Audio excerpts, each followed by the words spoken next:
Published 1749 EDT, the 17th of October 2017. Updated 0439 EDT, the 18th of October 2017. Since the first Ikea opened in the UK in 1987, families have grappled with the frustrations of flat-pack furniture to fill their homes with the Scandinavian store's designs, and today it is the nation's largest furniture retailer.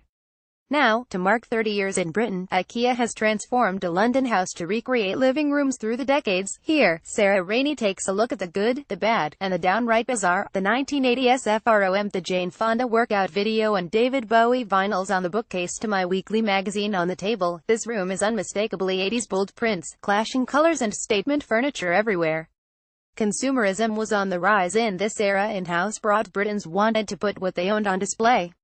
Red was the most popular color for the iconic clip-in sofa. Walls were often painted blue, and many items, from rugs to tables, were look at me round rather than rectangular. Note the zigzag shelves, completely impractical, but certainly a talking point. People were very proud of their homes in the 80s, explains Clotilde Pasalacqua, Ikea UK's interior design leader. Previously, interior design had been expensive and out of reach. Suddenly, it was affordable. They could buy the things they saw in glossy magazines: striped curtains, bright cushions, and trendy table lamps. This was a decade of rebelliousness, of expressing your personality and not caring what other people thought. The same looks you saw in fashion, you saw in people's homes. Bestsellers included glass tables, laminated cabinets, vinyl record racks, and leather recliner chairs in bright colors.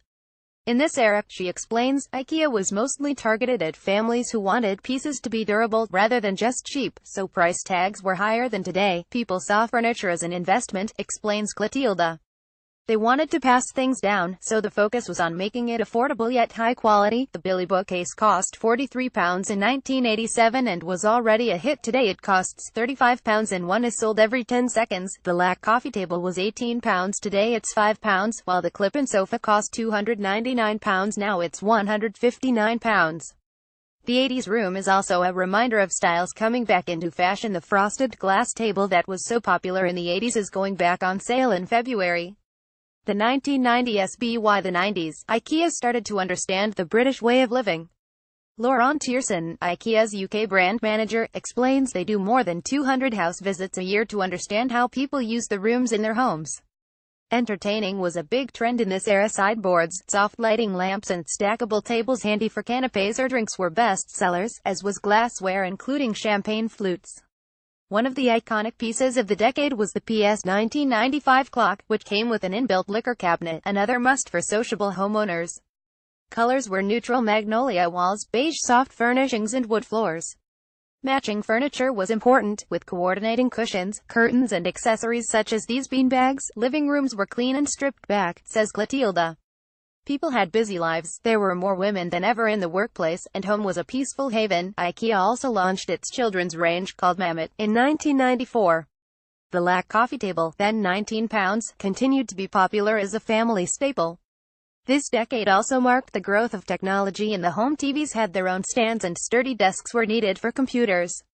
Vinyl shelves were replaced by CD holder. This was the early era of furniture doubling up as technology solutions, says Clotilde. People wanted the latest modcons, but they didn't want them cluttering up their homes. The 2000 SFROM, the high-gloss surfaces to the cowhide rug and a faux fireplace. The turn of the century was all about experimenting. This kind of gaudy feature wall, as seen on TV home makeover shows such as Changing Rooms and DIY SOS, appeared across the country as families rejected the bland serenity of 90s interiors. DIY was on the rise and people wanted to express their personalities in their living rooms, Clotilde says. They liked trying out bold wallpaper and dark, daring colors such as black and purple. Everything was minimalist and contemporary: sleek surfaces, monochrome furnishings, industrial textures like plastic and chrome. As flights got cheaper and Britons traveled more, they brought back mementos to decorate their homes.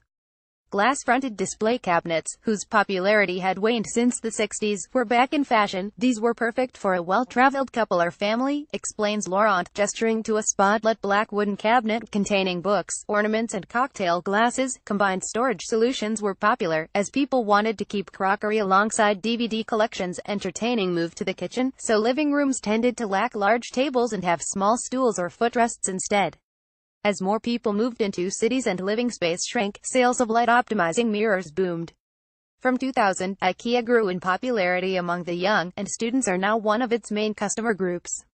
Prices dropped accordingly. The Lack coffee table was just £10 in 2000 and the clip-in sofa fell by 40% to £179. Grown-ups began seeing furniture as less of an investment too, with more demand for low-cost essentials over long-lasting heirlooms.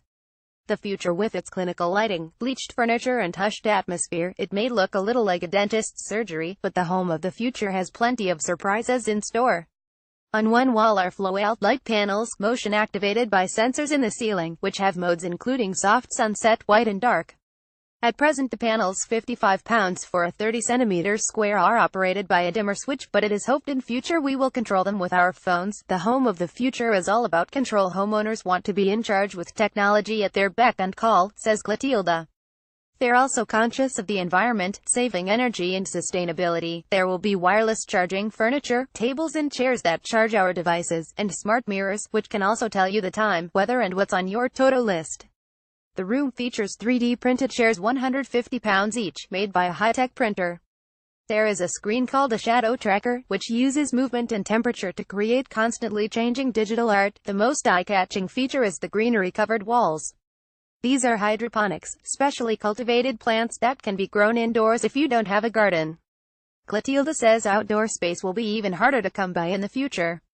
Not only do indoor plants clean the air, but they have a very soothing effect. Homes are set to get smaller, so designers are focusing on storage, including using previously empty space above eye level, as well as space-saving models such as fold-up beds, collapsible chairs and multi-purpose stackable stools.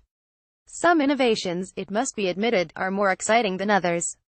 The IKEA house party runs from today to Saturday at 19 Greek Street, W1D4DT.